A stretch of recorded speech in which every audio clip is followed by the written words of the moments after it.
Hello student, welcome to youth engineers academy. मैं हूं प्रदीप पांडे।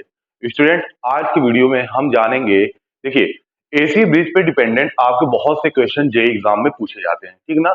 उस पे आपके न्यूमेरिकल्स भी बनते हैं, उस पे आपके थ्योरी भी बनते हैं। थ्योरी में मैक्सिमम क्वेश्चन ये होते हैं कि ये पर्टिकुलर ब्रिज किस चीज के लिए यूज होता है।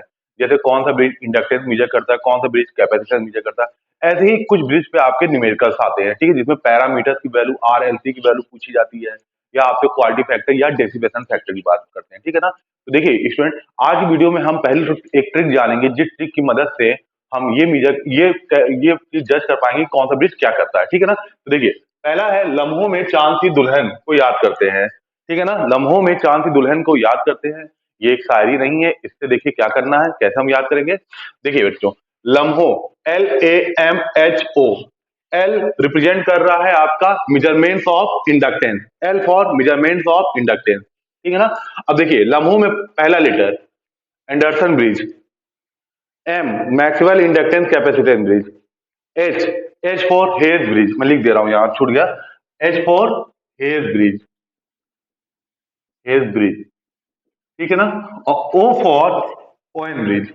तो ये ब्रिज आप इन्हीं ब्रिजों का यूज करते हैं मेजरमेंट ऑफ इंडक्टेंस में। तो लम्हों से आपने पता कर लिया कि एल मतलब मेजरमेंट ऑफ इंडक्टेंस की बात हो रही। कौन कौन सी ब्रिज आप यूज कर रहे हैं, Anderson, Maxwell, Hay and Owen bridge. अब देखिए ये किस सीक्वेंस में मैंने लिखा है, सीक्वेंस में ध्यान दीजिएगा। पहले ए आया, ए मींस लो क्वालिटी फैक्टर के लिए, जिस क्यू की वैल्यू 1 से लेस देन है। एम फिर आया, मींस मीडियम क्वालिटी फैक्टर के लिए इस ब्रिज का यूज करेंगे। फिर उसके बाद एच आया, H for high quality factor के लिए इसकी यूज करेंगे। ये बात समझे। तो लम्हों की स्पेलिंग में AMH means low, medium, high. अब बात करते हैं ये ओ, यानी कि O means ON bridge. ON bridge का क्या यूज होता है, तो याद रखिएगा, ओएन ब्रिज का यूज हम करते हैं मेजरमेंट, इसका यूज करते हैं इंक्रीमेंटल ओ का। चलिए इसको यहां से हेज हटाएं थोड़ी देर के लिए। ओएन ब्रिज का यूज करते हैं हम इंक्रीमेंटल इंडक्टेंस मीटर करने के लिए। इंडक्टेंस, इंक्रीमेंटल इंडक्टेंस, जैसे एल प्लस डेल एल, तो ये जो डेल एल है यही आपका इंक्रीमेंटल इंडक्टेंस है। इसी की मीजर करने के लिए हम ओएन ब्रिज का यूज करते हैं। तो कहने का मतलब इंडक्टेंस को मीजर करने के लिए इन चारों ब्रिज का मेनली यूज किया जाता है। समझ गए आप सारे बच्चे। लम्हों means Anderson, Maxwell, Hay's, Owen. Anderson for low, M for medium, H for high, O for incremental inductance. Clear. अब बात करते हैं चांद की दुल्हन पे आते हैं, ठीक है ना। देखिए चांद की दुल्हन में ये जो चांद रिप्रेजेंट कर रहा है कि आप फॉर मेजरमेंट ऑफ कैपेसिटेंस की बात कर रहे हैं। चांद मीन मेजरमेंट ऑफ कैपेसिटेंस। देखिए ये सी है, मीन मेजरमेंट ऑफ कैपेसिटेंस। अब सी दुल्हन, सी दुल्हन में ये जो एस है, एस फॉर होता है आपका शेयरिंग ब्रिज, और दुल्हन में ये जो डी है, डी फॉर होता है आपका डिसऑल्टेड ब्रिज। तो मेजरमेंट्स ऑफ कैपेसिटेंस में हम इन्हीं दो ब्रिज का यूज करते हैं। कौन कौन से ब्रिज, शेयरिंग ब्रिज एंड डिसऑल्टेड ब्रिज, ठीक है ना। अब बात करते हैं शेयरिंग ब्रिज एक और काम क्या करता है। शेयरिंग ब्रिज से हम क्या कहते हैं, डायरेक्ट्रिक लॉस भी कैलकुलेट कर लेते हैं, ठीक है ना। तो इतनी बातें याद रखेंगे। तो ये स्टूडेंट याद रखिएगा, लम्हों में चांद की दुल्हन को याद करते हैं। अगर ये याद हो गया तो आपको ये भी याद हो जाएगा कि इंडक्टेंस और कैपेसिटेंस किस ब्रिज से मीजर किया जाता है और क्वालिटी फैक्टर का क्या सीक्वेंस है। क्लियर। चलिए अब बात करते हैं हम। देखिए स्टूडेंट, फिर से मैं बता रहा हूँ, ये वीडियो न्यूमेरिकल प्रॉब्लम के लिए है, न्यूमेरिकल प्रॉब्लम इसमें करना है, लेकिन ट्रिक की है इससे। तो हम क्या करेंगे, पहले कुछ चीजों को जानेंगे। तो देखिए बात कर ले पहले हम कि क्वालिटी फैक्टर और डेसिपेशन फैक्टर होता क्या है, ठीक है ना। तो देखो स्टूडेंट, अगर समझिएगा ध्यान से, आरएल सीरीज सर्किट है, आरएल सीरीज सर्किट है, तो क्वालिटी फैक्टर आपका होगा एक्सएल बाई आर। एक्चुअली में क्वालिटी फैक्टर होता है reactive power upon active power, ठीक है। तो उसमें जब पढ़ेंगे आप तो आपको पता चलेगा फाइनली क्वालिटी फैक्टर आपको क्या आ रहा है, एक्सएल बाई आर। अब आरएल सीरीज सर्किट में एक्सएल, एक्सएल की वैल्यू क्या होगी, ओमेगा एल बाई आर। इतनी बात समझे। पैरेलल की बात बाद में करते हैं। अब सीरीज आरसी सर्किट देखिए, सीरीज आरसी सर्किट में क्वालिटी फैक्टर होता है एक्सी बाई आर। जैसे आरएल सीरीज सर्किट में एक्सएल बाई आर, वैसे आरसी सीरीज सर्किट में एक्सी बाई आर करेंगे। तो एक्सी स्टूडेंट क्या होता है, 1 अपॉन ओमेगा सी, तो क्वालिटी फैक्टर आ जाएगा ओमेगा सी आर। इतनी बात समझे। अब देखिए, अब बात कर ले तो पैरेलल की। आरएल यहाँ पर आर एल पैरेलल में कनेक्ट है, ये पैरेलल सर्किट है, तो इसका क्वालिटी फैक्टर क्या होगा, जो क्वालिटी फैक्टर आपका आरएल सीरीज सर्किट का आया था उसी का रेसिप्रोकल, उसी का उल्टा। यानी कि यहाँ पास जो क्वालिटी फैक्टर आएगा वो आर अपॉन एक्सएल, इसी का अपोजिट रेसिप्रोकल। तो यहां से आ जाएगा आर अपॉन ओमेगा एल। कोई प्रॉब्लम तो नहीं। अगर आप RL का क्वालिटी फैक्टर पता है तो उसी का रेसिप्रोकल कर देंगे तो RL पैरेलल आ जाएगा, ठीक है ना। वैसे ही RC सीरीज सर्किट का अगर आपको क्वालिटी फैक्टर पता है तो RC पैरेलल सर्किट के क्वालिटी फैक्टर के इसी का रेसिप्रोकल कर दीजिए, इसी को उल्टा कर दीजिए, तो ये आपका आ जाएगा ओमेगा CR। बोलिए स्टूडेंट, तो क्वालिटी फैक्टर में कोई प्रॉब्लम तो यू नहीं होगी। इन्हीं चारों सर्किट का आपको क्वालिटी फैक्टर याद रखना है। नेक्स्ट, अब बात करते हैं डेसिपेशन फैक्टर की। ये जो आपका है डेसिपेशन फैक्टर, ठीक है ना। तो देखिए इन चारों के लिए बात करें तो डेसिपेशन फैक्टर को D से रिप्रेजेंट करते हैं और ये होता है 1/Q। जो भी वैल्यू आपकी क्वालिटी फैक्टर की आई है 1/Q कर देंगे तो उस सर्किट का आपको डेसिपेशन फैक्टर मिल जाएगा। क्लियर। अब बात ध्यान दीजिएगा, इंडक्टेंस मेजरमेंट में हम यूज करते हैं क्वालिटी फैक्टर का, और कैपेसिटेंस मेजरमेंट में हमारी बात होती है किसकी, डेसिपेशन फैक्टर की। इंडक्टेंस मेजरमेंट में बात करते हैं हम किसकी, क्वालिटी फैक्टर की, और कैपेसिटेंस मेजरमेंट में हम बात करते हैं डेसिपेशन फैक्टर की। तो ये न्यूमेरिकल आपसे पूछ लिया जाता है कि क्वालिटी फैक्टर क्या होगा और डेसिपेशन फैक्टर क्या, ठीक है स्टूडेंट। अब हम बात करते हैं क्या क्या, देखिए ध्यान रखिएगा, हम मेनली सारे ब्रिज से न्यूमेरिकल नहीं आते हैं, कुछ पर्टिकुलर ब्रिज ऐसे हैं जिनसे कि आपके न्यूमेरिकल बनते हैं, उनसे क्वेश्चन भी आने आगे भी आने की संभावनाएं हैं। तो उन ब्रिजों को हम कैसे याद करेंगे, अब उसकी बात करते हैं। तो स्टूडेंट देखिए यहाँ पास आप लोग को 3 टाइप्स के ब्रिज गिवन है। फिर से सुनिएगा हम क्या कर रहे हैं, जितने क्वेश्चन आपके जूनियर इंजीनियर एग्जाम में आ चुके हैं, ठीक है ना, हम कहने मतलब न्यूमेरिकल प्रॉब्लम, ठीक है, तो मैक्सिमम न्यूमेरिकल प्रॉब्लम आपके इन्हीं तीनों ब्रिज से पूछे जाते हैं।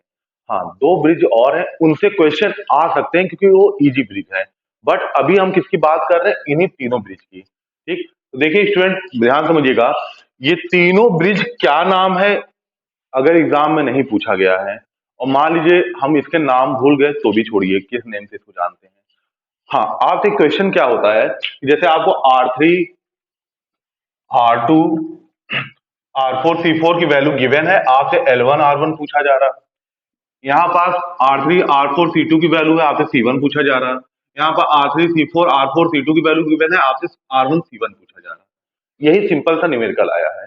अब स्टूडेंट क्या कंफ्यूज क्यों घबरा जाता है कि यार ये ब्रिज तो पता ही नहीं इसको किस नाम से जानते हैं हम, है ना, इसको हम इसका नाम ही नहीं जानते तो इसकी न्यूमेरिकल प्रॉब्लम कैसे करेंगे। फिर क्या होता है, मान लीजिए बाई चांस आपको याद है कि ये कौन सा ब्रिज है और आप R1 L1 के लिए फॉर्मूला याद किए हैं, या C1 के लिए फॉर्मूला याद किए हैं, या R1 C1 के लिए फॉर्मूला याद किए हैं, और एग्जाम में आप वो फॉर्मूला भूल गए, ठीक है। तो हम उस वर्स्ट कंडीशन की बात कर रहे हैं कि जब आप एग्जाम में ये भी भूल गए हैं कि ये कौन सा ब्रिज है, और ये भी भूल गए कि इनके पैरामीटर का क्या फॉर्मूला था। उस केस में स्टूडेंट आप क्या करिएगा, इस वीडियो को ध्यान से देखिए। हाँ बहुत स्पीड में मत चलिए, एक बार चीजों को समझ लेंगे तो बात आगे के लिए हेल्प करेगी। चलिए देखिए बेटा, ये ब्रिज में क्या है, हाँ एक और चीज, क्योंकि ये ब्रिज है तो जाहिर बात है हम डिटेक्टर यूज करेंगे। तो यहाँ पर आप ये जान लीजिएगा कि यहाँ डिटेक्टर है, नहीं भी लगाए हैं तो कोई इशू नहीं है। अब देखो स्टूडेंट करना क्या है, हमको R1 L1 की वैल्यू फाइंड आउट करनी, किस रूप में, इन पैरामीटर, ये पैरामीटर है, रेजिस्टेंस इंडक्टेंस कैपेसिटेंस क्या होते हैं, पैरामीटर होते हैं। तो पहले बात कर लें कि अगर आपको R1 की वैल्यू कैलकुलेट करनी है, फॉर कैलकुलेटिंग R1, तो देखो स्टूडेंट शॉर्टकट मेथड क्या है, शॉर्टकट तरीका ये है कि हम देखिए ये जो आर्म्स है, इस आर्म्स को P से रिप्रेजेंट करते हैं और इस आर्म को हम Q से रिप्रेजेंट कर रहे हैं, इस वाले आर्म को हम किससे रिप्रेजेंट करते हैं, कैपिटल R से, और इस आर्म को हम रिप्रेजेंट करते हैं कैपिटल S से, ठीक है ना। और सफिक्स, सफिक्स मीन नीचे क्या चीज यूज करते हैं, कौन सा नंबर यूज करते हैं, तो P वाले ब्रांच में हम देखिए R1 L1 सफिक्स 1 यूज करते हैं, यहाँ पर जो भी एलिमेंट होता है उसमें 3 यूज करते हैं सफिक्स, इनमें जो भी एलिमेंट होता है उसमें सफिक्स क्या यूज करते हैं 2, और इनमें जो भी एलिमेंट होता है उसमें सफिक्स क्या यूज करते हैं 4, ठीक है। जो भी यहाँ रहेंगे वो R4 L4 C4 ऐसे रहेंगे, जो भी यहाँ रहेंगे R3 C3 ये सब 3 के फॉर्म में रहेंगे, ठीक है। तो देखो बात करते हैं फॉर R1। अब आपको क्या करना है स्टूडेंट, सारी चीजें भूल गए लेकिन इतनी तो चीजें याद है कि P/Q = R/S होता है। अगर ये भी भूल गए तो अगला न्यूमेरिकल करिए, छोड़ दीजिए पेपर। तो P/Q = क्या होता है, R/S, इतना याद होना चाहिए। अब P देखो, P वाले आर्म्स को, इस वाले ब्रांच को देखो, हम बात कर रहे हैं R1 की, तो P वाले ब्रांच में रेजिस्टेंस क्या है, R1, R1 लिखिए अपॉन Q, Q वाले ब्रांच का रेजिस्टेंस क्या है, R3, इक्वल टू R वाले ब्रांच का रेजिस्टेंस क्या है, R2, अपॉन S वाले ब्रांच का रेजिस्टेंस क्या है, R4। S वाले ब्रांच में दो चीजें हैं, रेजिस्टेंस है कैपेसिटेंस है, बट यहां पास अगर रेजिस्टेंस इंडक्टेंस लगा है और आप इंडक्टेंस के लिए बात कर रहे हैं तो एस वाली ब्रांच से आप R4 रेजिस्टेंस लीजिएगा, R1 के लिए क्या लीजिए, R4 लीजिए। तो यहां से स्टूडेंट आपको आ जाएगा R1 equal to R2 R3 upon R4। देखिए स्टूडेंट, ये आया फॉर्मूला R1 का, और यही सेम फॉर्मूला है अगर आप इस ब्रिज को याद करते तो भी आप R1 का यही लिखते। तो सबसे अच्छी trick P upon Q R upon S याद है, P क्यू आर एस के रेजिस्टेंस, आर्म से रेजिस्टेंस यहाँ पुट कर दीजिए, R1 की वैल्यू आपकी आ गई। ठीक है, इसको मिटाते हैं थोड़ा। अब नेक्स्ट बात करते हैं कि इंडक्टेंस L1 की वैल्यू कैसे आएगी। तो देखिए स्टूडेंट, फॉर L1 की बात कर लें तो फिर से वही चीज P upon Q equal to R by S. अब आप P वाले आर्म्स का इंडक्टेंस रखिए, L1 की वैल्यू L1 अपॉन Q में कोई सिर्फ रेजिस्टेंस ही है तो R3 रखिए, R वाली ब्रांच में भी सिर्फ रेजिस्टेंस है, R2 पुट करिए। अब S वाली ब्रांच में देखो स्टूडेंट, इंडक्टेंस की बात कर रहे हैं ना, जब इंडक्टेंस की बात करेंगे तो क्या रखिए, कैपेसिटेंस। S में क्या रखना है, कैपेसिटेंस रखना है। लेकिन अब ध्यान रखिएगा, आर एल जैसे आपके पी क्यू आर एस इस रेशियो में आते हैं, कहने का मतलब जो काम रेजिस्टेंस और इंडक्टेंस करते हैं उसी का जस्ट अपोजिट हम कह लें कि कैपेसिटर आएगा। तो कैपेसिटर यहाँ C4 ना आके 1/C4 आएगा। याद रखिएगा, पी क्यू आर एस में अगर रेजिस्टेंस इंडक्टेंस है तो आर, रेजिस्टेंस है तो आर, इंडक्टेंस है तो एल के रूप में आएंगे। लेकिन कैपेसिटर रहेगा तो वो 1/C के फॉर्म में आएगा। तो यहाँ से देखिए स्टूडेंट, L1 की जो वैल्यू आ गई वो आपकी आ गई R2 R3 C4। क्या यही वैल्यू होती है आपकी, यही आती है, याद करिए, इतनी बात समझे। ठीक है, तो ये हमारा, हमने इस तरह R1 L1 की वैल्यू का एक ट्रिक समझा कि अगर हम वैल्यू भूल गए, फॉर्मूला भूल गए हैं तो हम इस फॉर्मूले का यूज करेंगे। क्लियर बात। अब देखिए स्टूडेंट, अब यहां से अब मैं आपको बता दूं कि ये ब्रिज है कौन सा। अगर RL ब्रिज के पैरेलल आपका R4 एक ही कैपेसिटर हो और यहाँ RL सर्किट हो तो इस ब्रिज को हम बोलते हैं मैक्सवेल इंडक्टेंस कैपेसिटेंस ब्रिज। याद रहेगा, एक ही कैपेसिटर लगा हो, सामने ब्रांच में RL हो, तो Maxwell inductance capacitance bridge. Clear बात, इस ब्रिज का नाम भी ये पता चल गया। अब देखिए स्टूडेंट, आपसे पूछा जाएगा कि इसका क्वालिटी फैक्टर बताइए, किसका, R1 L1, इस P ब्रांच P वाले आर्म्स का क्वालिटी फैक्टर क्या होगा। तो देखो स्टूडेंट, लगभग अधिकतर ब्रिज में, हर ब्रिज में तो नहीं, लेकिन जब हम इंडक्टेंस में आते हैं जो क्वालिटी फैक्टर यहां का होगा वही क्वालिटी फैक्टर यहां का होगा। अब एग्जाम में जैसे मान लीजिए आपसे आपसे R3 R2 R4 C4 की वैल्यू गिवन है, R1 L1 की वैल्यू नहीं गिवन है, कैसे वैल्यू निकालते हैं। अगर R1 L1 पूछा जाएगा तो ये काम करेंगे, अगर नहीं पूछा गया, आपसे क्वालिटी फैक्टर पूछा गया है तो देखो स्टूडेंट, क्वालिटी फैक्टर या इस वाले आर्म्स का quality factor RL series circuit है तो क्या हो जाएगा, ओमेगा L1 अपॉन R1, यही पढ़े हैं हम। अब इस फॉर्मूले से L1 R1 की पहले तो वैल्यू निकालो, कैलकुलेट करो, तब क्वालिटी फैक्टर आएगा। दूसरा क्या तरीका है, आप इस वाली ब्रांच को देखो, R4 C4 पैरेलल सर्किट है, तो पैरेलल सर्किट का रेजिस्टेंस कैपेसिटर पैरेलल में, तो इसका क्वालिटी फैक्टर होता है, इसमें अभी थोड़ी देर पहले बताया था, ओमेगा C4 R4। तो देखो स्टूडेंट, हम क्यों कह रहे हैं हमको क्वालिटी फैक्टर चाहिए था। ये इस तरह क्वालिटी फैक्टर कैलकुलेट करना मुश्किल है, क्योंकि मुश्किल क्या, टफ है, R1 L1 की वैल्यू पहले कैलकुलेट करनी पड़ेगी। लेकिन इस तरह क्वालिटी फैक्टर निकालने में, देखिए इसका क्वालिटी फैक्टर निकालने में कोई प्रॉब्लम नहीं होगी, रीजन C4 R4 और ओमेगा गिवन रहेगा। तो देखिए जानिएगा, अगर ये ब्रिज बैलेंस्ड है तो जो क्वालिटी फैक्टर P वाले आर्म्स का होगा, यानी कि इस RL सर्किट का जो भी क्वालिटी फैक्टर होगा वही क्वालिटी फैक्टर इसके अपोजिट वाला जो आर्म्स होगा, यानी कि R और C ये जो पैरेलल कॉम्बिनेशन है इसके क्वालिटी फैक्टर के बराबर। तो यानी कि क्वालिटी फैक्टर अगर आपसे पूछा जाए तो हम इस फॉर्मूले का डायरेक्ट यूज कर लेंगे, इसका भी यूज कर सकते हैं, लेकिन उसके लिए पहले L1 R1 की वैल्यू कैलकुलेट करो। ये टफ है, आसान क्या है, ओमेगा C4 R4 निकाल लीजिए, जो क्वालिटी फैक्टर इसका आएगा वही क्वालिटी फैक्टर इसके बराबर होगा। क्लियर बात। चलिए, ये तो बात हुई क्वालिटी फैक्टर की। अब नेक्स्ट बात करते हैं, अगला देखिए सामने जो ब्रिज है, न्यूमेरिकल सुनिए क्या आया है। ये ब्रिज बना है इस तरह आपका, ठीक है, यहां पास एक डिटेक्टर लगा है। समझिए बच्चों बात को, मैं क्या, स्टूडेंट क्या कहना चाह रहा हूं कि इस न्यूमेरिकल में आपको R3 R4 C2 की वैल्यू गिवन है। आपसे कह रहा है अगर ये ब्रिज बैलेंस्ड है तो C1 की वैल्यू बताइए। तो देखो स्टूडेंट, बस इतना ही कहा गया है। अब बच्चा ये परेशान हो गया है कि यार मैं क्या कहते हैं ये ब्रिज कौन सा, यही मैं भूल गया हूँ। फिर अच्छा याद भी है तो C1 की कुछ वैल्यू मैंने याद की थी फॉर्मूला, वो मैं भूल गया हूँ। तो इसी भूलने के लिए हम किसी मेथड का यूज करें, हम ट्रिक अप्लाई कर रहे हैं। हाँ, ये ट्रिक हर जगह काम नहीं करेगा, बट आप लोग के अभी तक जितने न्यूमेरिकल्स आए हैं जिन जिन सर्किट पे, उनका वाकई काम करता है। चलिए आइए देखते हैं। तो जैसे हमको चाहिए C1, फॉर C1।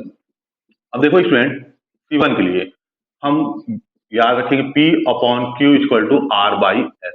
इतना तो याद होना चाहिए कि ये P branch, P arm, Q R और S आर्म्स है।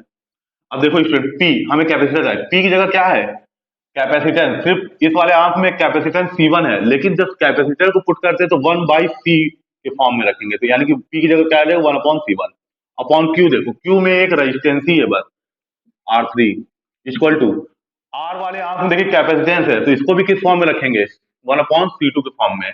और S में एक रेजिस्टेंस ही इस वाले आर्म में, तो रेजिस्टेंस को ऐसे ही रख दीजिए। तो देखो स्टूडेंट, यहाँ से क्या आ जाएगा, 1 अपॉन C1 इक्वल टू आ जाएगा R3 C2 और R4, यही आएगा। तो यहाँ C1 इक्वल टू आ जाएगा C2 R4 अपॉन R3।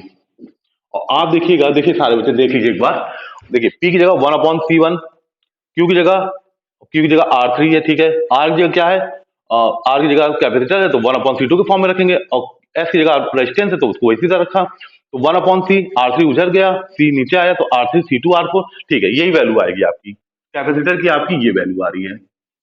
और यही अगर आप याद करेंगे तो भी कैपेसिटर की यही वैल्यू आएगी। अब ये ब्रिज है कौन सा, तो देखो स्टूडेंट, एक कैपेसिटर सामने RL, maximum inductance capacitance bridge. दोनों दो कैपेसिटर हैं और दोनों एक दूसरे से एडजेसेंट है, मीन आपस में ऐसे जुड़े हैं, अपोजिट नहीं है, आपस में कनेक्ट है। तो दो कैपेसिटर जब आपस में कनेक्ट हो जाएंगे तो उसे हम बोलते हैं डी शॉर्टी ब्रिज। तो ये ब्रिज का नाम याद करने का तरीका, और ये फॉर्मूला अगर याद है C1 का तो ठीक है, नहीं याद है तो इस फॉर्म से आप C2 R4 अपॉन R3 ऐसे आप कैलकुलेट कर सकते हैं।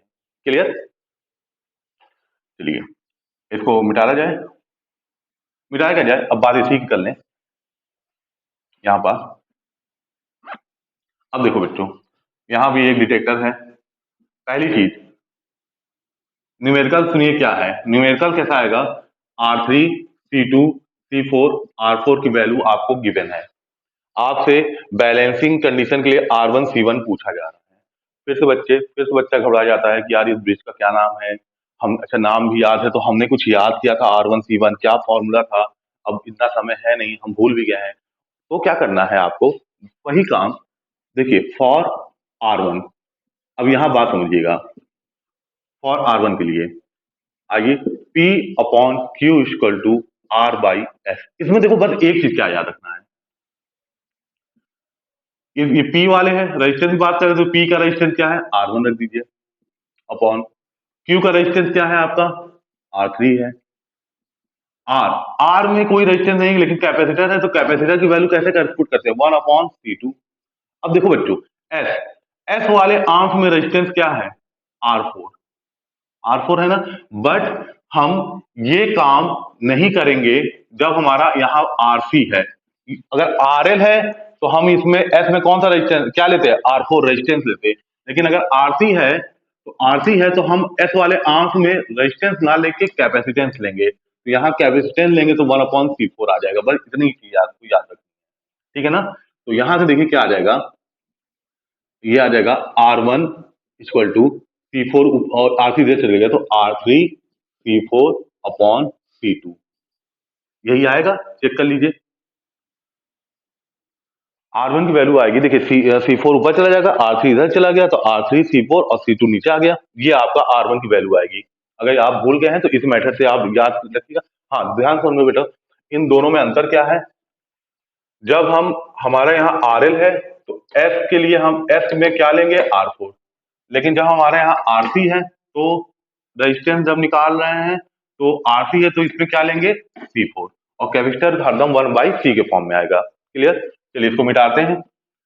अब बात करते हैं हम, नेक्स्ट बात कर लेते हैं अगला, हाँ, फॉर C1 की बात कर ले। अब कैपेसिटर चाहिए, तो देखो कैपेसिटर चाहिए तो P upon Q equal to R by S करिए।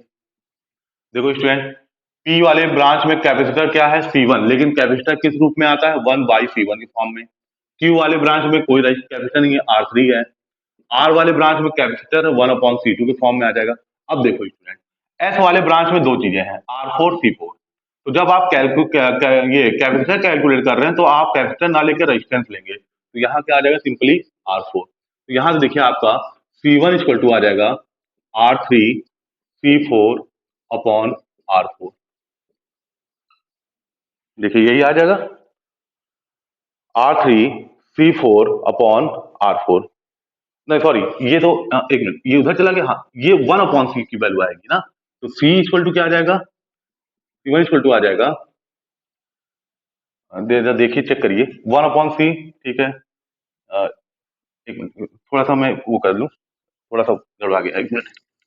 इसको चेक कर लीजिए बेटा, फिर से आप भी कर लीजिए। देखिए 1 अपॉन C1 इक्वल टू क्या हो गया, R3 उधर चला गया, R3 अपॉन C2 R4 है ना। तो हम C1 की वैल्यू कैसे आएगी, C2 R4 बाई R3, यही तो करते, यही तो फॉर्मूला होता है, ठीक है ना। अब एक चीज याद रखिएगा, ब्रिज कैसे पहचानेंगे कौन सा ब्रिज है। सुनो स्टूडेंट, अगर तीन कैपेसिटर लगा, एक दो तीन, कोई भी ब्रिज है अगर उसमें तीन कैपेसिटर यूज है तो वो सिर्फ एक ही ब्रिज है पूरे ब्रिजों में, और उसे हम बोलते हैं शेयरिंग ब्रिज। कौन सा ब्रिज बोलेंगे स्टूडेंट, शेयरिंग ब्रिज। याद रहेगी बात है। अब देखिए ब्रिज भी हम नाम याद कर लिए, दो कैपेसिटर एडजेसेंट में जुड़े हैं डी सॉल्ट डी, एक ही कैपेसिटर है और सामने आरएल है, मैक्सवेल इंडक्टेंस कैपेसिटेंस ब्रिज। तीन कैपेसिटर यूज है, शेयरिंग ब्रिज, ठीक है ना। और इनके पैरामीटर्स जैसे R1 L1 की वैल्यू भूल गए, शॉर्टकट मेथड ठीक कर लीजिए। C1 की वैल्यू भूल गए, शॉर्टकट मेथड। फिर हम R1 C1 की वैल्यू भूल गए तो भी शॉर्टकट मेथड से हम इन पैरामीटर्स की वैल्यू कैलकुलेट कर लेते हैं। हाँ, अब यहाँ पास देखिए, ये मेजरमेंट ऑफ कैपेसिटेंस की बात किया जा रहा, तो यहाँ आपसे क्वालिटी फैक्टर ना पूछे, क्या पूछा जाएगा, डेसिपेशन फैक्टर। तो देखो स्टूडेंट, इसका क्वालिटी फैक्टर आप कैलकुलेट कर लीजिए, इस आरसी ब्रांच का। तो इसका क्वालिटी फैक्टर क्या आएगा, ओमेगा C4 R4, यही तो आएगा क्वालिटी फैक्टर। पहला ब्रांच है, अब पहले ब्रांच में क्वालिटी फैक्टर ये आ रहा, तो इस पूरे इसका इसका मतलब डेसिपेशन फैक्टर मीन जो इसका होगा वही इसका होगा, तो इसका डेसिपेशन फैक्टर निकाल लीजिए। इसका डेसिपेशन फैक्टर क्या आ जाएगा, 1 ओमेगा C4 R4, क्योंकि C4 R4 की वैल्यू आपको गिवन रहती है तो डायरेक्ट आ जाएगा। लेकिन ये हर ब्रिज में अप्लाई नहीं होता है कि अपोजिट आर्म के क्वालिटी फैक्टर या डेसिपेशन फैक्टर बराबर हो, बट जितने क्वेश्चन अभी मैंने आपको अभी बताए हैं इनमें ये वैलिड है, अपोजिट आर्म के क्वालिटी फैक्टर या डेसिपेशन फैक्टर आपस में बराबर हो, ठीक है ना स्टूडेंट। अब हम बात करते हैं जितने न्यूमेरिकल्स आपके जेई के एग्जाम में, चाहे देखिए जेई हम बात कर लें एसएससी की, चाहे आरआरबी की, चाहे यूपीपीसीएल का, चाहे यूपीआरबीएनएल की, या स्टेट किसी भी स्टेट जेई में जितने क्वेश्चन न्यूमेरिकल्स आपके आए हैं अब उसकी बातें हम करेंगे, ठीक है स्टूडेंट। तो अब हम न्यूमेरिकल देखते हैं, ये सारे न्यूमेरिकल्स आपके प्रीवियस ईयर में जेई के एग्जाम में और सभी जितने भी एग्जाम हुए हैं उनमें आ चुके हैं और ऐसे ही क्वेश्चन आने की कई संभावना है। तो पहला न्यूमेरिकल देखिए क्या है, पहला न्यूमेरिकल आपका एक ब्रिज गिवन है जिसमें रेजिस्टेंस है, इंडक्टेंस है, फिर इस ब्रांच में आपके रेजिस्टेंस है, फिर इस ब्रांच में रेजिस्टेंस है, और इस ब्रांच में आपका क्या है, रेजिस्टेंस है और कैपेसिटेंस है। क्लियर स्टूडेंट, यहाँ आपको आर एक्स एल एक्स की वैल्यू जिसे हम R1 L1 बोल रहे थे, यहाँ पास जो वैल्यू गिवन है 40 ओम। ध्यान रखिएगा ये 40 ओम किसकी वैल्यू है, यहाँ हम 3 लेके चलते हैं ना, 3 सफिक्स, तो ये R3 की वैल्यू हो गई। 60 ओम गिवन है, हम इसको क्या मानते हैं R2, ये 2 में लेके चलते हैं सफिक्स, और यहाँ इसकी वैल्यू है 60 ओम, मीन्स ये क्या होगा स्टूडेंट आपका R4, और इसकी वैल्यू है कैपेसिटर की C4 जो गिवन है 40 माइक्रोफैरेड, ठीक है। यहाँ पर आपका डिटेक्टर कनेक्ट है और क्वेश्चन ये है कि देखिए क्वेश्चन क्या है, पास सुनिएगा। अगर ये क्वेश्चन ये होता कि स्टूडेंट बताइए ये कौन सा ब्रिज है, तब बेटा एक ही कैपेसिटर है और इसके सामने आरएल सर्किट है, तो कौन सा ब्रिज होगा, Maxwell inductance capacitance bridge.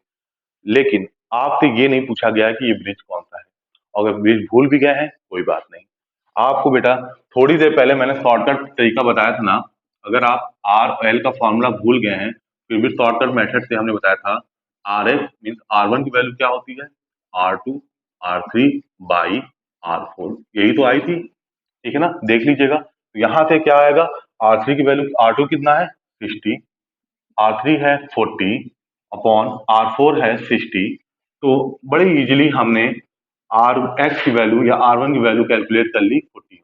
Next L x पूछ रहा है, तो इसमें बेटा आपको याद होगा तो इंडक्टेंस की वैल्यू आई थी omega C four R four, ये हमने शॉर्टकट तरीके से जाना था, अगर भूल गए थे तो omega C four R four. अब देखिए ओमेगा फ्रीक्वेंसी ये कह रहा है हाँ ओमेगा सी फोर ही आर फोर आई थी ना, एक मिनट, नहीं नहीं हाँ, ये आया था C four R two R four, एक मिनट, हाँ आर टू आर थ्री और सी फोर ये आया था ना, R two R three C four. तो देखिए आर टू कितना है 60, आर थ्री कितना है 40, और देखिए कैपेसिटर माइक्रो फैरेड में है स्टूडेंट, ये बस ध्यान रखिएगा, जल्दीबाजी में गलत ना करिएगा। तो माइक्रो को अगर फैरेड में कन्वर्ट करेंगे तो 40 into ten to the power minus six farad, तो यही वैल्यू यहाँ रखना है 40 into ten to the power minus six. तो यहाँ से एल एस की वैल्यू जो आ रही है आपकी इंडक्टेंस की वो आ रही है 96 मिली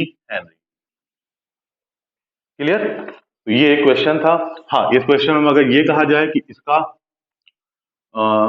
ये कौन सी ब्रिज है, Maxwell inductance capacitance bridge, R L की वैल्यू ये आ गई।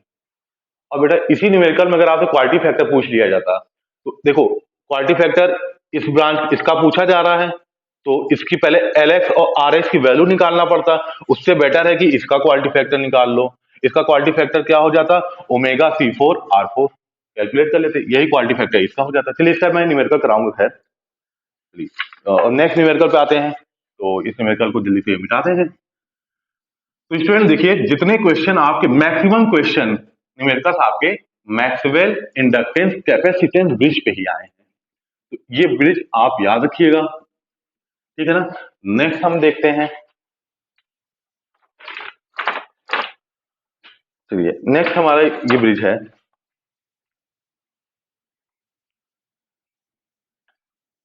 यहाँ एक कैपेसिटर कनेक्ट है जिसे हम C1 नाम दे दें, यहाँ एक कैपेसिटर कनेक्ट है जिसे हम C2 नाम दे रहे हैं, यहाँ पास आपका कनेक्ट है एक रजिस्टेंस, ठीक है, जिसे हम R3 बोलते हैं, हम बोल रहे हैं एग्जाम में कुछ और लिखा है तो उससे आप कंफ्यूज ना होइएगा। देखिए एग्जाम में क्या चीजें हैं, यहाँ पास कैपेसिटर की वैल्यू दिया है आपकी 20 माइक्रोफैरेड, यहाँ पर रेजिस्टेंस की वैल्यू गिवन है आपकी 40 ओम, और यहाँ पर रेजिस्टेंस की वैल्यू गिवन है 80 ओम।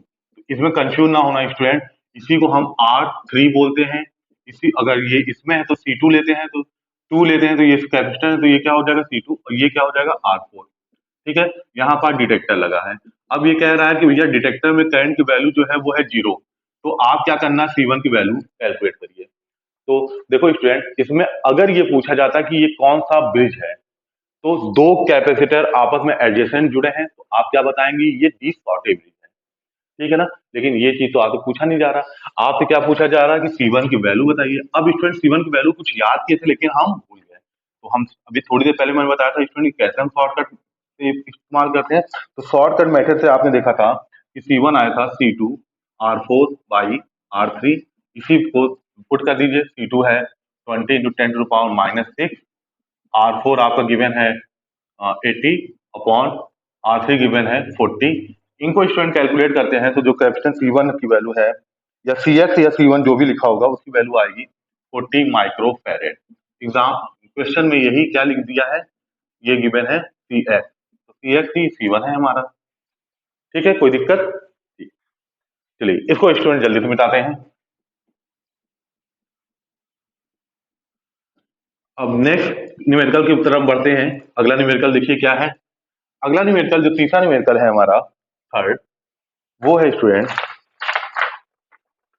देखिए ये एक ब्रिज है, भगवान जाने कौन सा ब्रिज है, नहीं पता कौन सा ब्रिज है ना, इसमें पूछा है कि आप बताइए कौन सा ब्रिज है, और फॉर्मूला भी याद किए थे वो भी भूल गए हैं। तो क्या करना है, थोड़ी देर पहले मैंने शॉर्टकट या एक ट्रिक बताई, शॉर्टकट नहीं बोलिए उसको कहते हैं ट्रिक, शॉर्टकट नहीं चाहिए कहना, वो ट्रिक ही है। देखिए आपसे सी एक्स आर एक्स पूछा जा रहा है, ये हमारा C1R1 होता है। यहाँ पर रेजिस्टेंस गिवन है 60 किलो ओम, ये स्टूडेंट हमारा क्या होता है R3। यहाँ का कैपेसिटर गिवन है 30 माइक्रोफैरेड, स्टूडेंट ये क्या होता है हमारे लिए C2। यहाँ पर रेजिस्टेंस गिवन है 140 किलो ओम, ये स्टूडेंट हमारे लिए क्या काम करता है R4 का। और यहाँ पास कैपेसिटर गिवन है 40 माइक्रोफैरेड, ये हमारे लिए किसका काम करता है C4 का। और यहाँ पास डिटेक्टर है, करंट की वैल्यू क्या है जीरो इसमें है, तो आप सी एक्स आर एक्स की वैल्यू बताइए। अब देखो स्टूडेंट आपसे ये नहीं पूछा जा रहा है कि ब्रिज है कौन सा, क्लियर। तो आप डायरेक्ट क्या करिए सी एक्स और एल आर एक्स की वैल्यू कैलकुलेट करना है, R X and C X की वैल्यू कैलकुलेट करना है। तो स्टूडेंट थोड़ी देर पहले मैंने बताया था आर एक्स और कैसे वैल्यू कैलकुलेट करते हैं, क्या करते हैं। तो जो आर एक्स की वैल्यू आ रही थी वो थी R3C4 बाई C2, यही आ रही थी R3C4 बाई C2। तो ये आएगा 60, R3 60 है, C4 कितना है 40 इंटू 10 टू पावर -6, C2 कितना है 30 इंटू 10 टू पावर -6। तो इस तरह से आपका क्या कहते हैं आर के एक्स की वैल्यू आ गई 80 किलो ओम, 80 किलो ओम। ठीक है, कैलकुलेट कर लीजिएगा इसको। हाँ ठीक, 80 किलो ओम। सी एस की वैल्यू मैंने बताया था शॉर्टकट तरीके से C2 R4 बाई R3। ठीक है, तो ये C2 कितना है 30 इंटू 10 टू पावर -6। R4 की वैल्यू कितनी गिवन है स्टूडेंट, R4 ये है 140 किलो है, किलो को ओम में कन्वर्ट करेंगे। बट फिर नीचे भी क्या है आपका, ये किलो ओम है तो नीचे भी किलो ही ओम है R3 60 kilo ohm, kilo ohm से किलो ओम तो कैंसिल हो जाएगा, तो उसकी बात ही करना। तो यहाँ से कैपेसिटर की वैल्यू आ रही है 70 माइक्रोफैरेड। Clear student. हाँ अब बात कर लें कि देखो बेटा हमें कोई जरूरत नहीं पड़ी थी कि कौन सा ब्रिज है, हम ट्रिक जानते थे तो ट्रिक से आर एक्स सी एक्स की वैल्यू निकाल लेंगे। अगर हम भूल गए हैं तो याद हो तो अच्छी बात है, भूल गए हैं तो ट्रिक यूज करेंगे, यही वैल्यू आ रही है। अगर आपसे पूछा जाए कौन सा ब्रिज है तो स्टूडेंट याद रखिएगा इसमें कितने कैपेसिटर हैं, काउंट करिए 1 2 3, 3 कैपेसिटर एक ही ब्रिज में होता है और वो है आपका शेयरिंग ब्रिज। ठीक, चलिए इसको भी हम जल्दी से मिटाते हैं जिससे कि अपने नेक्स्ट क्वेश्चन पे जाए। अब नेक्स्ट क्वेश्चन में क्या करना है, क्वेश्चन 4 और 5 को जल्दी से कर लिया जाए।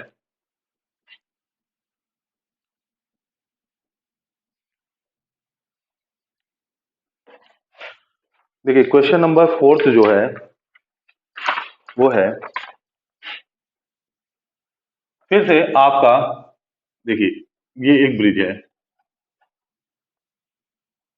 उसमें कुछ नेम नहीं गिवन है, अगर गिवन है तो कोई बात नहीं, अच्छी बात है, नहीं गिवन है तो परेशान होने की कोई बात नहीं, जाहिर सी बात है स्टूडेंट। अब थोड़ी देर में आपको आइडिया लग गया होगा कि ये कौन सा ब्रिज है। एक कैपेसिटर है, सामने के सर्किट क्या है इंडक्टेंस आर एस सर्किट है, तो हम समझ जाएंगे कि ये कौन सा ब्रिज है। ये आपका है Maxwell inductance capacitance bridge.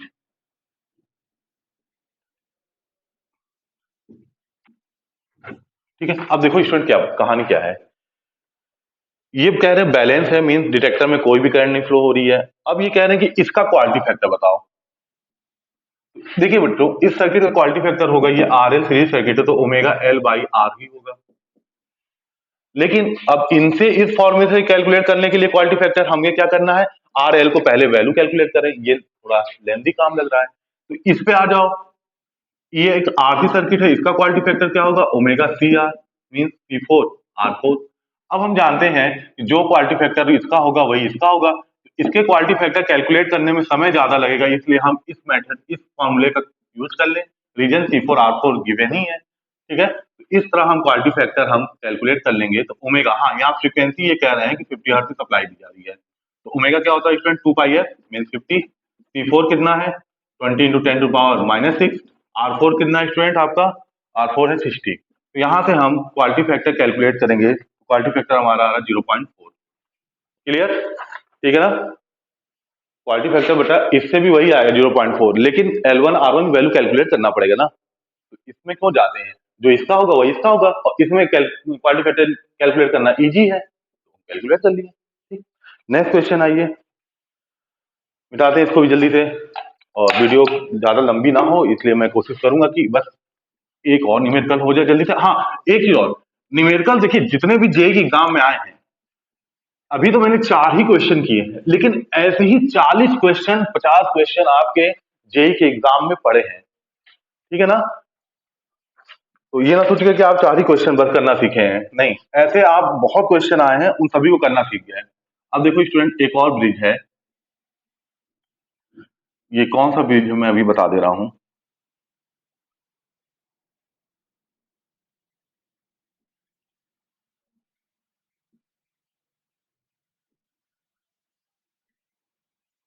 Are x L x, यहाँ वैल्यू गिवन है बेटा 30 ओम, यहाँ वैल्यू गिवन है आपकी 30, यहाँ भी 30 ओम गिवन है, और ये वैल्यू 40 माइक्रोफेरेड गिवन है, 40 माइक्रोफेरेड, और यहाँ गिवन है आपका 40 ओम।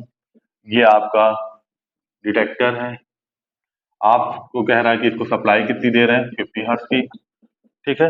हाँ, क्या कह रहा है देखिए इस क्वेश्चन में, समझिएगा। ये कह रहे हैं कि क्वालिटी फैक्टर साहब आप इसका बताओ। अब बेटा इसका बात क्वालिटी फैक्टर होगा क्या, omega L x upon R S. तो पहले एल एक्स कैलकुलेट करो, फिर आर एस, फिर क्वालिटी फैक्टर आएगा। उससे बेटर क्या है, इस सर्किट का क्वालिटी फैक्टर निकाल लो। ये सर्किट कौन सी है, आरसी, आरसी सर्किट है। तो आरसी सर्किट का क्वालिटी फैक्टर क्या आएगा, देखिए आरसी सर्किट का क्वालिटी फैक्टर क्या होता है, हम सारे बच्चे जानते हैं, ये होता है 1 अपॉन ओमेगा सी आर, ठीक है, मीन C4R4। तो क्वालिटी फैक्टर बेटा यहां से आ जाएगा 1 upon omega into F50। C4 कितना है, 40 into 10 to power -6, and R4 कितना है, 40। जल्दीबाजी में स्टूडेंट माइक्रो फैरेड को फैरेड में कन्वर्ट करना मत भूलिएगा, नहीं तो जितनी मेहनत कर रहे हैं सब बेकार हो जाएगी। ये आ जाएगा 1.99 या नियर अबाउट, क्वालिटी फैक्टर आपको कितना आ रहा है, 2। क्लियर। तो ऐसे आप देखिए, अभी मैंने जितने न्यूमेरिकल किए हैं इनमें क्वालिटी फैक्टर पूछा गया है। अगर आपका यही शेयरिंग ब्रिज होता, ठीक है, अगर यही शेयरिंग ब्रिज होता तो आपसे हो सकता है डेसिपेशन फैक्टर पूछता, तो क्वालिटी फैक्टर कैलकुलेट करने के बाद 1 अपॉन क्यू कर देंगे तो आपका डेसिपेशन फैक्टर आ जाएगा। हाँ स्टूडेंट, जाते जाते एक और चीज कहूंगा, 2 ब्रिज और हैं, इन 3 ब्रिज, अच्छा ये कौन सा ब्रिज है, तो इसे हम बोलते हैं बेटा, देखिए आर एल के पैरेलल में कैपेसिटेंस है, मतलब अपोजिट साइड कैपेसिटेंस है, और वो पैरेलल में कनेक्ट सीरीज में कनेक्टेड है, तो ये हमारा कहलाता है हेज ब्रिज। अगर यही कैपेसिटर आर के साथ पैरेलल में हो जाता तो ये हमारा मैक्सवेल इंडक्टेंस कैपेसिटेंस ब्रिज होता, लेकिन सीरीज में कनेक्ट है तो कौन सा ब्रिज बोलेंगे, हेज ब्रिज। हेज ब्रिज किससे यूज होते हैं, for measurement of high quality factor. चलिए, हाँ ये कह रहा था कि आपसे अभी मैंने बोला कि जाते जाते 2 ब्रिज और देख लीजिएगा। रीजन क्या है, क्या रीजन है कि वो आ सकते हैं, क्योंकि उनके फॉर्मूले इजी हैं। वो ब्रिज है आपका पहला Maxwell inductance bridge, Maxwell inductance bridge. इसमें क्या होता है, इस आर में आर एल, इस आर में आर एल, इधर आर इधर आर, बस सिंपल सर्किट होती है। दूसरा आप बेटा देख लीजिएगा सारे स्टूडेंट, वेन ब्रिज, वेन नहीं, वेन नहीं, ये ब्रिज है, हाँ ओएन ब्रिज का, ओएन ब्रिज चेक कर लीजिएगा एक बार, क्योंकि इसमें भी जो भी आपके क्या कहते हैं पैरामीटर्स हैं वो वैल्यू इजी आ जाती है, तो इन पे भी क्वेश्चन बन सकते हैं। अभी तक तो नहीं दिखे हैं, बट इन पे क्वेश्चन आ सकते हैं, इनको एक बार देख लीजिएगा।